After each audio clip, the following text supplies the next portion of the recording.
Chào mừng các bạn đã đến với kênh 6879 TV. Chúc các bạn xem video vui vẻ nhé. Xin mời các bạn xem video 3 lần vượt ngục ly kỳ của tù nhân Triệu Quân Sự kênh 6879 TV. 3 lần vượt ngục ly kỳ của tù nhân Triệu Quân Sự. Xin chào các bạn đã trở lại kênh 6879 TV. Hôm nay chúng ta cùng đón xem tin tức nóng hổi mới nhất về Triệu Quân Sự, tên tử tù nguy hiểm, manh động nhất với 3 lần vượt ngục ly kỳ gây chấn động dư luận. Triệu Quân Sự, kẻ sát nhân 3 lần trốn trại là ai?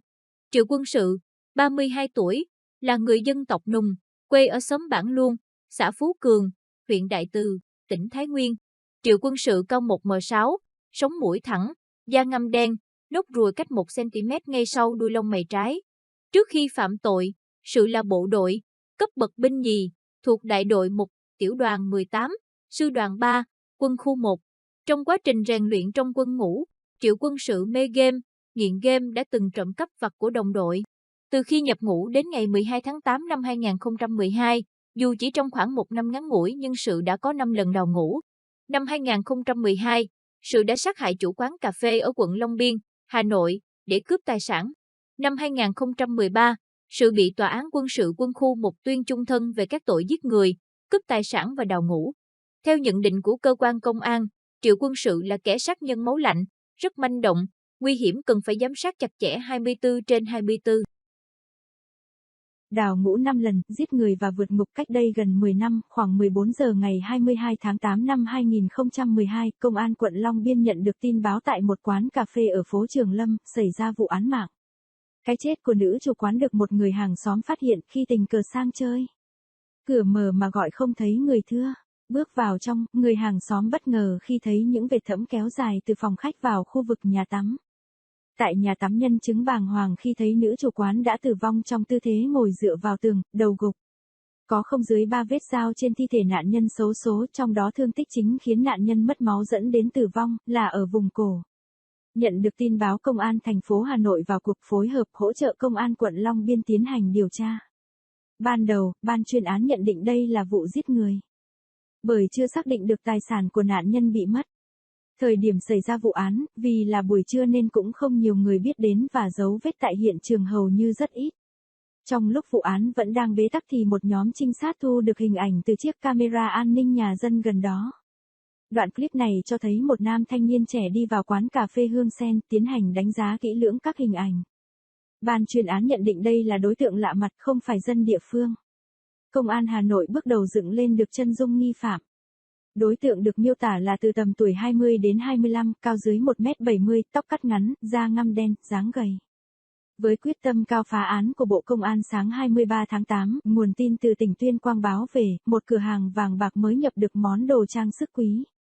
Khách bán là nam giới, đi taxi, nhận tiền xong bỏ chạy ra hướng quốc lộ về xuôi. Một tổ công tác Công an Hà Nội lập tức lên Tuyên Quang điều tra và so khớp hoàn toàn tài sản mà nữ chủ quán cà phê bị sát hại. Vài giờ sau, kết hợp với những chứng cứ thu thập tại hiện trường, Công an Hà Nội đã xác định nghi phạm có tên là Triệu Quân Sự, 23 tuổi, trú tại huyện Đại Từ, tỉnh Thái Nguyên. Lệnh truy vết khẩn đưa ra và vòng vây được siết chặt khoanh hẹp dần.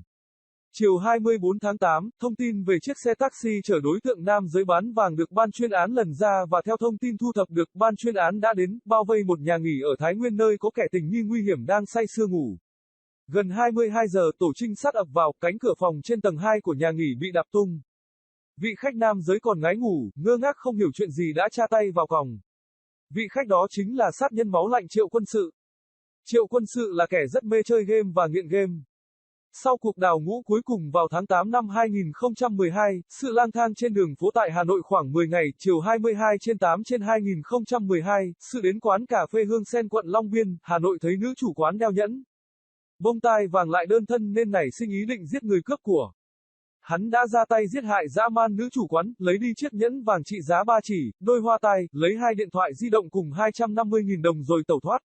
Công an Hà Nội khẩn trương điều tra và ngày 23 tháng 8 năm 2012 đã bắt được kẻ sát nhân máu lạnh Triệu Quân Sự khi hắn đang nằm ngủ tại một nhà nghỉ ở xã Yên Lãng, huyện Đại Từ, Thái Nguyên. Trong hành lý của hắn có chiếc điện thoại di động của nữ chủ quán cà phê xấu số. Lúc bị bắt hắn không ngờ rằng mình bị phát hiện và bắt nhanh đến như vậy. Tuy nhiên, khi đang thi hành án tại trại giam T10 thuộc quân khu 5 ngày 8 tháng 11 năm 2015, Triệu Quân Sự và Nhâm Văn Tuấn đã dùng vật nhọn cưa song sắt cửa sổ buồng giam và trốn chạy. Đến chiều tối 15 tháng 12 năm 2015, Cục Truy nã tội phạm Bộ Công an đã vây bắt được Sự khi đối tượng này đang mải mê chơi game tại một quán internet trên đường Hồ Tùng Mậu, quận Nam Từ Liêm, Hà Nội. Sau lần trốn chạy đầu tiên, năm 2016, Tòa án Quân sự Quân khu 5 tuyên phạt Sự bức án tù chung thân.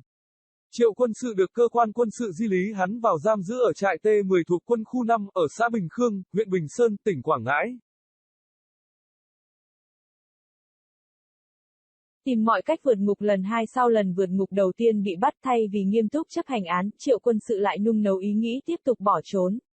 Sau nhiều ngày âm thầm chuẩn bị, chiều 3 tháng 6 năm 2020, khi đang phục vụ ở khu vực bếp ăn dành cho phạm nhân tại trại giam T10 khu vực miền Trung quân khu 5, đóng trên địa bàn xã Bình Khương, huyện Bình Sơn, Quảng Ngãi, cán bộ quản lý trại giam T10 cho phạm nhân ra ngoài tắm nắng. Lợi dụng lúc giám thị sơ hở, Triệu Quân Sự phá hàng rào kẽm gai, trèo qua vọng gác, bám vào đường ống nước xuống đất trốn ra ngoài thoát về hướng quốc lộ. Sau khi vượt khỏi trại giam, Sự đến khu dân cư gần trại giam, vào nhà dân lấy trộm một áo thun, một quần đùi và một quần vải tối màu mặc vào người rồi tiếp tục chạy về hướng quốc lộ 1A. Trong quá trình trốn chạy, Sự đã nhiều lần thực hiện hành vi trộm cắp tài sản. Tối ngày 3 tháng 6 năm 2020, y đã cướp điện thoại di động của chị Nguyễn Thị Hát, nhân viên gác chắn đường sắt tại thôn Nam Bình 2, xã Bình Nguyên, huyện Bình Sơn, rồi men theo đường ruộng bỏ trốn. Trên đường trốn chạy, Sự bán chiếc điện thoại cho một tiệm cầm đồ ở huyện Núi Thành, Quảng Nam được 1 triệu đồng. Đến khoảng 23 giờ cùng ngày, Sự đến địa thôn Bình An, xã Bình Chánh, huyện Bình Sơn, Quảng Ngãi, trộm xe máy của người dân địa phương chạy theo quốc lộ 1A hướng ra Bắc. Trên đường đi, Sự trộm một mũ bảo hiểm và một đôi giày vải của người dân ven đường. Lực lượng công an, quân đội đã huy động hàng trăm người cùng 50 chó nghiệp vụ, thiết bị flycam đặc trùng cũng được đưa đến núi Hải Vân, Đà Nẵng, để truy tìm kẻ mang tội giết người. Tối 4 tháng 6 năm 2020, Triệu Quân Sự chạy xe máy ra tới đèo Hải Vân, thành phố Đà Nẵng thì bị lực lượng chức năng phát hiện, tổ chức vây bắt. Tuy nhiên, tên tội phạm đặc biệt nguy hiểm này đã chạy thoát khỏi đèo Hải Vân và đi bộ dọc đường ven biển từ thành phố Đà Nẵng vào thành phố Hội An, tỉnh Quảng Nam lẩn trốn vài ngày.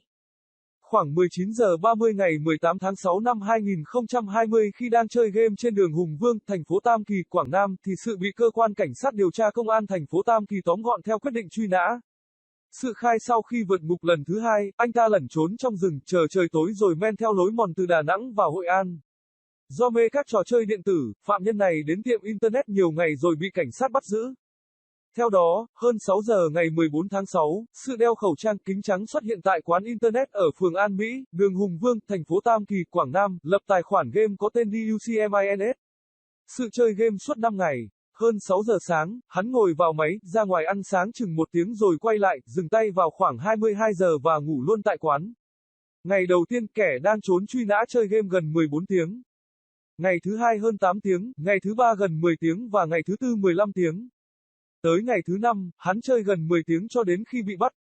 Tổng tiền trả quán hơn 200.000 đồng. Theo nhân viên, Sự không nói chuyện với ai, thi thoảng đọc báo mạng, liên tục đổi máy tính chứ không ngồi cố định. Việc nhờ gọi nước uống, mua cơm đều trả tiền ngay. 20 giờ ngày 18 tháng 6, Sự đang ngồi chơi game, nhiều công an xuất hiện. Sự đưa hai tay ra phía trước, nói, các anh bắt em đi, nhân viên quán internet kể. Theo Thượng tá Phạm Trường Sơn, trưởng công an thành phố Tam Kỳ cho biết kẻ này không chống đối và không mang hung khí trong người. Tới ngày 18 tháng 12 năm 2020, Tòa án Quân sự Quân khu 5 mở phiên xét xử bị cáo Triệu Quân Sự, 29 tuổi, trú xã Phú Cường, huyện Đại Từ, Thái Nguyên, về tội trốn khỏi nơi giam và trộm cắp tài sản. Hội đồng xét xử tuyên phạt Triệu Quân Sự 3 năm tù về tội trốn khỏi nơi giam và 3 năm tù về tội trộm cắp tài sản, tổng mức hình phạt là chung thân. Sau đó, Triệu Quân Sự bị đưa đi thi hành án tù chung thân tại trại giam thuộc Bộ Quốc phòng ở địa phận xã Thành Long, huyện Thạch Thành, tỉnh Thanh Hóa. Táo tận vượt ngục lần 3 chỉ sau 2 năm sau đó ngày 31 tháng 5 năm 2022, Triệu Quân Sự đã trốn khỏi trại giam thuộc Cục Điều tra Hình sự Bộ Quốc phòng ở xã Thành Long, huyện Thạch Thành, tỉnh Thanh Hóa, khi đang chấp hành án tù chung thân. Đây là lần thứ 3 phạm nhân này vượt ngục thành công. Theo đó, tối 31 tháng 5 năm 2022, một cán bộ công an TP Thanh Hóa, tỉnh Thanh Hóa cho biết đơn vị đã phát thông báo khẩn về việc Triệu Quân Sự, 32 tuổi, quê huyện Đại Từ tỉnh Thái Nguyên, đã trốn khỏi trại giam của Cục Điều tra Hình sự, Bộ Quốc phòng ở xã Thành Long, huyện Thạch Thành, Thanh Hóa. Đây là nơi sự chấp hành bản án chung thân về các tội giết người, cướp tài sản, đào ngũ trốn khỏi nơi giam và trộm cắp tài sản. Cơ quan chức năng lập tức phát thông báo khẩn và khuyến cáo người dân không chủ động tiếp cận Triệu Quân Sự. Nhiều địa phương của huyện Thạch Thành đã huy động công an, dân quân tự vệ phối hợp với đơn vị trại giam truy tìm phạm nhân. Cơ quan chức năng nhận định tù nhân này đang lẩn trốn trong khu dân cư. Ông Vũ Trọng Hùng, Chủ tịch Ủy ban Nhân dân xã Thành Long cho hay lúc 19 giờ ngày 31 tháng 5, trại giam quân sự khu vực miền Bắc đóng tại xã thông báo về việc Sự đã lợi dụng sơ hở để trốn khỏi nơi giam giữ. Sau khi tiếp nhận, Ủy ban Nhân dân xã đã huy động lực lượng tiến hành truy quét, rà soát. 5 chốt chặn gồm công an, quân sự, dân quân tự vệ túc trực xuyên đêm. Xã cũng yêu cầu các trưởng thôn, trạm trưởng quản lý bảo vệ rừng Ngọc Long thông báo rộng rãi để người dân biết, cảnh giác và cung cấp thông tin cho cơ quan chức năng, ông Hùng nói. Theo thông báo trước đó của các cơ quan chức năng tỉnh Thanh Hóa, tù nhân Sự đang lẩn trốn trong khu dân cư. Đây là tội phạm giết người, cướp của rất manh động và nguy hiểm. Vì vậy, người dân khi phát hiện Sự không chủ động tiếp cận cần báo ngay cho cơ quan chức năng hoặc cơ quan công an, quân đội gần nhất. Đặc điểm nhận dạng của Sự là cao 1m6, sống mũi thẳng, da ngăm đen, nốt ruồi cách 1cm ngay sau đuôi lông mày trái, thông báo của nhà chức trách khuyến cáo. Đến xã Yên Dương, Triệu Quân Sự bán lại chiếc xe này cho một người dân với giá 100.000 đồng rồi đi bộ vào trong ngõ. Khoảng 13 giờ 30 ngày 1 tháng 6, người đàn ông 47 tuổi ở thôn Yên Xá, xã Yên Dương, huyện Hà Trung đi phơi lúa thì phát hiện thanh niên dáng bộ khả nghi như kẻ vượt ngục đang bị truy nã. Triệu Quân Sự ngồi ăn cơm ven con đường nhỏ trước cổng một nhà hàng xóm. Anh gọi báo đường dây nóng của công an nhưng không được nên báo dân quân địa phương và người làng tìm cách khống chế. Anh kể lại, sau khi ăn cơm xong, Sự đi bộ lững thững trên đường làng, mặc áo phông xanh, quần bò, đeo khẩu trang và đội mũ cối cũ, vẻ mệt mỏi. Hơn 30 phút sau, anh thấy Sự băng qua đường tàu, ra sát mép quốc lộ 1A vẫy xe khách hướng đi Hà Nội xong không có phương tiện nào dừng lại. Kẻ vượt ngục băng ngang quốc lộ đi về phía cổng chợ Vừng, cũng thuộc thôn Yên Xá, xã Yên Dương. Khoảng 14 giờ 30, gần 10 người dân quân cùng công an viên xã Yên Dương tiếp cận khu vực tù nhân 3 lần vượt ngục xuất hiện. Họ bàn nhau khép vòng vây từ các hướng. Sau khi rửa tay, Sự đi bộ về phía cổng chợ Vừng thì bị người dân và lực lượng chức năng áp sát. Nhóm người dồn Sự vào một căn nhà trước cổng chợ và quật ngã hắn trên bậc thềm nhà. Anh Vũ Đức Minh, dân quân tự vệ thôn Yên Xá, trực tiếp tham gia cuộc vây bắt, kể lại khi bị bắt Triệu Quân Sự không kháng cự, còn cười thản nhiên, trên tay còn cầm túi ni lông bên trong đựng một dao nhọn, chai nước và vài quả ổi. Tiếp đó, công an trói tay Sự, giải về trụ sở công an huyện Hà Trung. Sau khoảng 2 tiếng lấy lời khai ban đầu, công an bàn giao nghi phạm cho cơ quan điều tra hình sự quân đội thụ lý theo thẩm quyền. Theo người dân, lúc bị bắt Sự khai trên chặng đường hơn 30 km đào tẩu, hắn trộm 2 xe đạp, một chiếc bị hỏng hắn bỏ lại dọc đường, chiếc còn lại hắn bán được hơn 100.000 đồng, lấy tiền làm lộ phí, mua nước và đồ ăn. Với 3 lần vượt ngục thành công và với tiền sử nhiều lần phạm tội, chắc chắn kẻ đào tẩu Triệu Quân Sự sẽ nhận một bản án thích đáng trước pháp luật. Nhớ đăng ký kênh, nhấn chuông, like, chia sẻ, bình luận để nhận được những video mới nhất, hay nhất trên kênh 689TV nhé. Xin cảm ơn.